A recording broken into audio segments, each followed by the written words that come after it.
Pada zaman dahulu, di Pulau Dewata, lahir seorang putra bernama Surawiro Aji.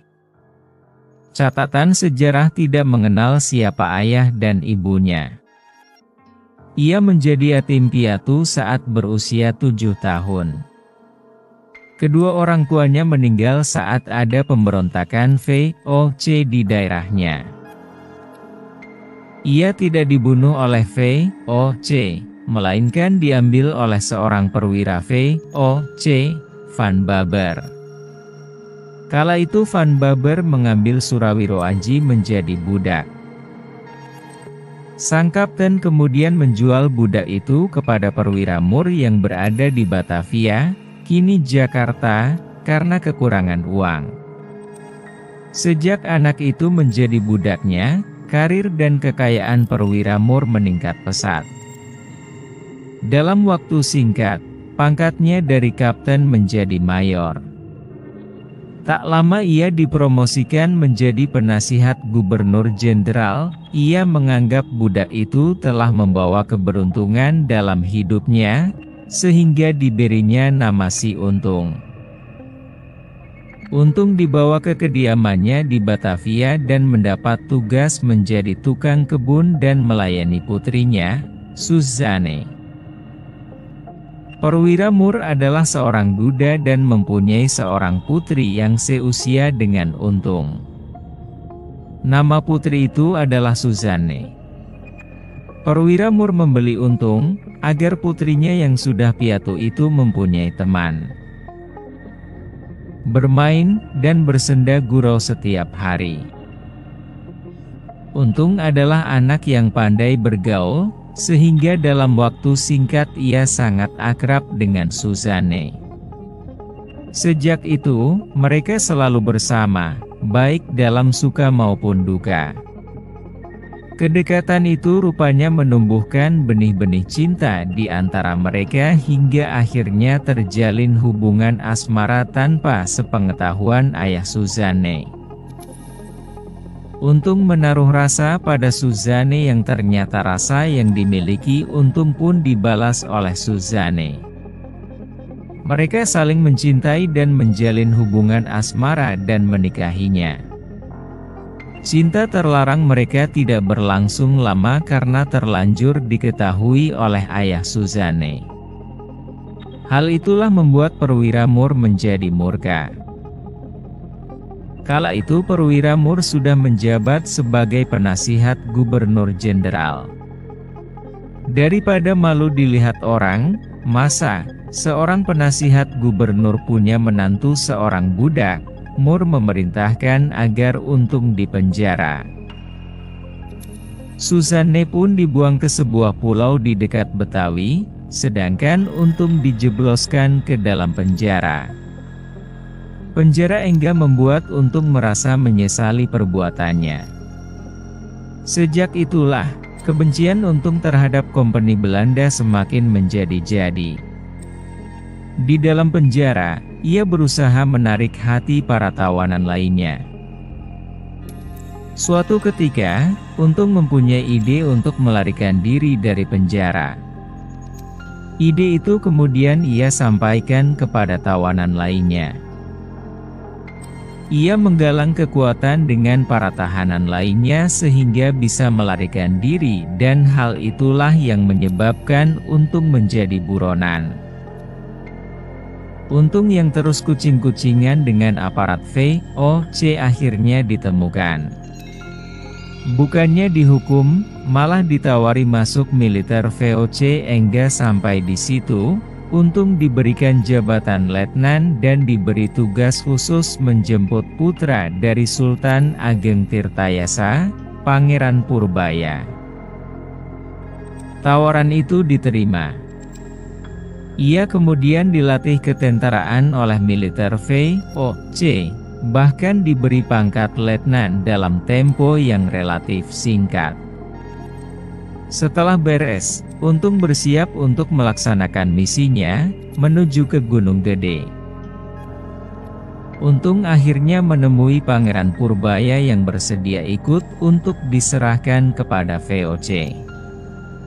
Dalam perjalanan, Serdadu-serdadu Belanda pimpinan Van Dijk Couveler memperlakukan sang pangeran dengan kasar. Untung tidak bisa menerima perlakuan itu. Situasi memanas karena Couveler juga menghina Untung. Couveler mencibir Untung, menyebutnya tetap saja budak dan buronan VOC. Couveler yang tidak sudi mengakui Untung sebagai perwira bahkan mengancam akan menjebloskannya ke penjara. Cukup lama menahan diri, Untung akhirnya lepas kendali. Di tepi sungai Cikalong, pasukan Couveler dihancur leburkan oleh Untung. Usai insiden berdarah tersebut, Pangeran Purbaya tetap ingin menyerahkan diri kepada VOC ketimbang timbul masalah yang lebih besar nantinya. Namun, istri Pangeran, Raden Ayugusikusuma, justru meminta Untung mengantarkannya pulang ke Kartasura. Raden Ayugusikusuma adalah putri seorang pejabat tinggi di istana dinasti Mataram itu. Mereka berpisah jalan. Pangeran Purbaya dan para pengawalnya menuju benteng VOC di Tanjung Pura, Karawang, sementara Untung beserta beberapa pengikutnya mengawal Raden Ayugusikusuma ke Kartasura. Dalam perjalanan panjang itu, cinta mulai bersemi. Sang istri pangeran ternyata menaruh hati kepada Untung, dan berbalas. Untung sempat menghadapi pasukan VOC lagi yang mengejarnya di bawah pimpinan Jacob Chouper. Peristiwa itu terjadi di Desa Rajapola, Tasikmalaya. Pertempuran itu cukup seru. Untung kehilangan beberapa orang anak buahnya. Demi keselamatan Raden Ayugusikusuma, Untung terpaksa melarikan diri. Orang-orangnya yang sudah hafal medan membuat rombongan ini bisa lepas dari kejaran meskipun Untung kini kembali menjadi buronan aparat kolonial. Perjalanan dilanjutkan. Untung berniat mampir ke Cirebon sekaligus menghadap sultannya karena Kesultanan Cirebon berhubungan baik dengan Mataram, tempat asal Raden Ayugusikusuma. Namun, kedatangan Untung ternyata tidak disukai oleh anak angkat Sultan yang bernama Raden Surapati. Raden Surapati dikenal sebagai sosok pangeran yang sangat angkuh dan sering bertindak sewenang-wenang terhadap rakyat. Ia mencegah rombongan Untung masuk ke istana dan terjadilah pertengkaran sengit. Raden Surapati bahkan menyerang kepribadian dan masa lalu Untung yang pernah menjadi budak.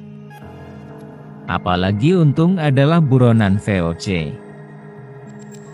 Kericuhan itu baru mereda setelah Sultan Cirebon mengetahuinya dan turun tangan. Sultan memutuskan Raden Surapati bersalah dan dianggap telah mencemarkan nama kerajaan karena tindakannya terhadap Untung. Sultan menjatuhkan hukuman mati untuk anak angkatnya itu.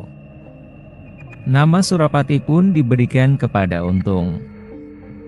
Sejak saat itulah, nama Untung Surapati mulai dikenal. Setelah mendapatkan restu dari Sultan Cirebon, rombongan Untung Surapati meneruskan perjalanannya ke timur. Namun, pergerakan Untung diketahui VOC.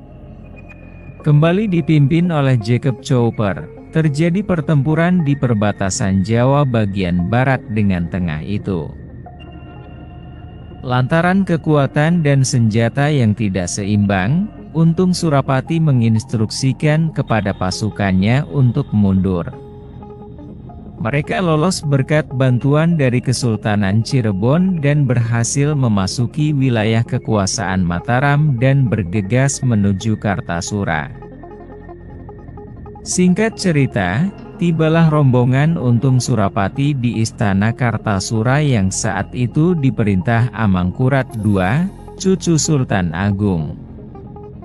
Ayah Raden Ayugusikusuma, Patih Nerangkusuma, adalah sosok yang sangat anti VOC. Ia pun merestui pernikahan Untung dengan putrinya yang telah memutuskan berpisah dengan Pangeran Purbaya dari Banten.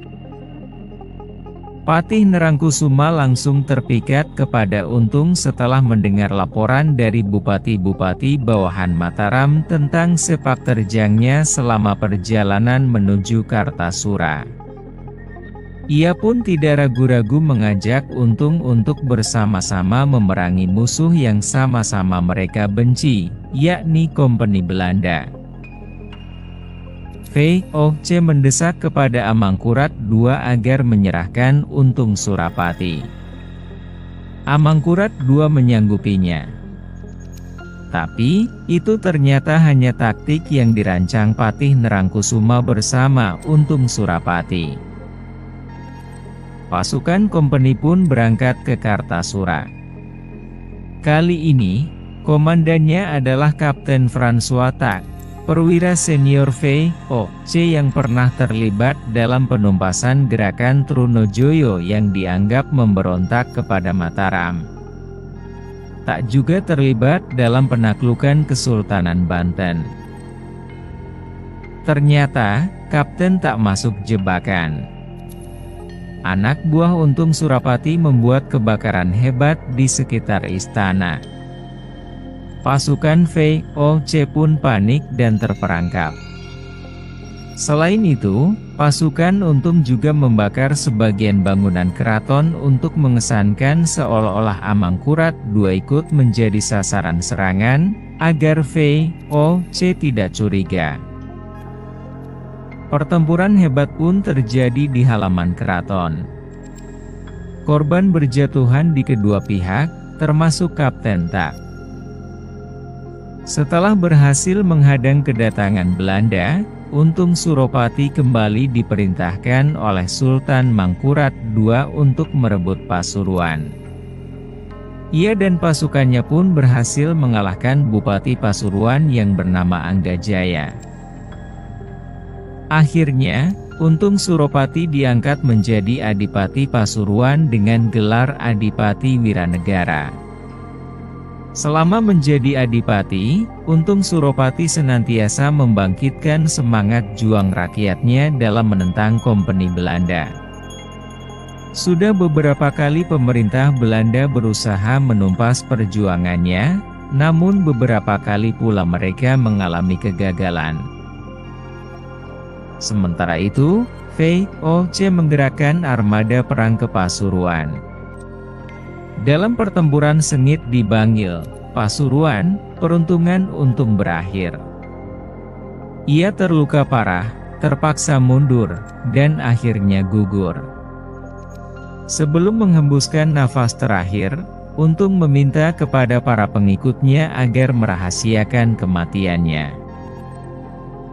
Kendati begitu, para pengikut setia Untung, yang kebanyakan terdiri dari orang-orang campuran Jawa dan Bali, masih sering melibatkan diri dalam berbagai aksi perlawanan terhadap VOC. Begitu pula dengan putra-putranya, antara lain Raden Pengantin, Raden Surapati, dan Raden Suradilaga. Demikianlah perjuangan Untung Surapati dalam menentang penjajah Belanda, dimulai dari seorang budak belian hingga menjadi adipati. Perjuangannya menentang Kompeni Belanda kemudian dilanjutkan oleh putra-putranya dengan gagah berani yang dilandasi semangat pantang menyerah.